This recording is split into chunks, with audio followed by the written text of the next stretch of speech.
Ako nga pala si Kuya Bor ng Creepy Tambayan. Kung bago ka pa lang dito, huwag kalimutan mag-like, share, at subscribe para sa mas marami pang kwentong kababalaghan, hiwaga, at kilabot. At ngayong gabi, isang kwentong hindi mo kakayaning kalimutan. Kaya simulan na natin ang Mangkukulam sa Apartment 5C. Si Karen at ang kanyang pamilya ay bagong lipat lang sa isang lumang apartment building sa Maynila. Wala naman silang pakialam sa estado ng gusali dahil mura ang renta at kailangan nilang magtipid. Sa unang linggo, walang kakaibang nangyari. Pero nang tumuntong ang ikalawang linggo, doon na nagsimula ang sunod-sunod na kababalaghan. "Ma, masakit po ulo ko," reklamo ng anak niyang si Ella, 7 taong gulang. Kasunod noon, sumakit din ang tiyan ng bunsong si Nico. Nilagnat at parang ayaw gumaling. Pinatingnan nila sa doktor, wala raw sakit. Wala namang makitang dahilan. Siguro adjustment lang, bago ang bahay.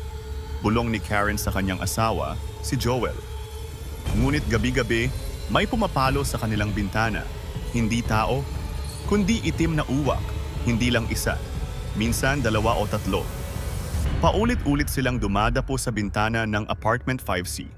Laging nakatitig, tila may pinapanood, tila may hinihintay. Isang madaling araw, nagising si Karen dahil sa pag-iyak ni Ella. Nilapitan niya ito. Nanginginig ang bata. "Ma, may matandang babae sa kwarto ko."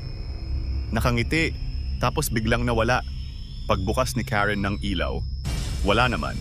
Pero malamig ang buong kwarto at may kakaibang amoy. Parang sinunog na dahon at asupre.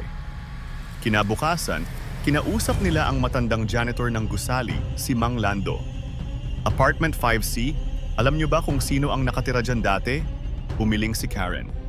"Matandang babae, kilala siya rito, mangkukulam.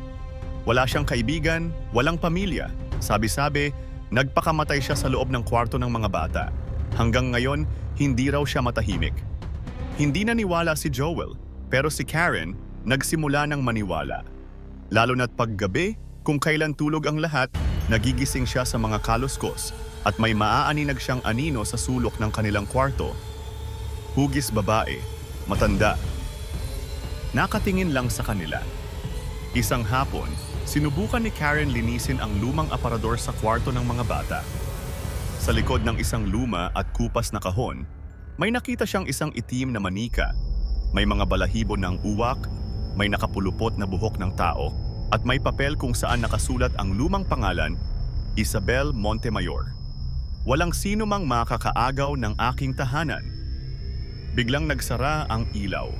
Nagdilim ang buong unit.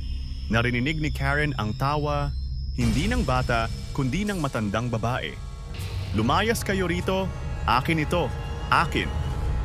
Dinala ni Karen ang manika kay Mang Lando. Nagtawag sila ng albularyo. Sinunog ang manika, binasbasan ang bahay. Lumipas ang mga araw. Unti-unting gumaling sina Ella at Nico. Wala nang uwak sa bintana, tahimik na ulit ang gabi. Lumipat na rin sila pagkalipas ng 1 buwan. Ngunit ang caretaker ng gusali, habang naglilinis ng bakuran, nakakita ng itim na uwak. May nakatali sa paa nito.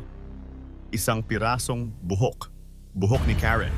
At nang tumingin siya paitaas, nandoon muli sa bintana ng Apartment 5C ang matandang babae.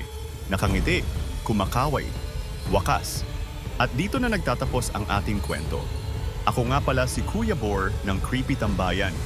Kung gusto niyo pa ng ganitong mga kwento, huwag kalimutan mag-like, share, at subscribe. At kung may sarili kayong kwento ng kababalaghan, ipadala lang sa tambayancreepy@gmail.com hanggang sa susunod na gabi ng lagim.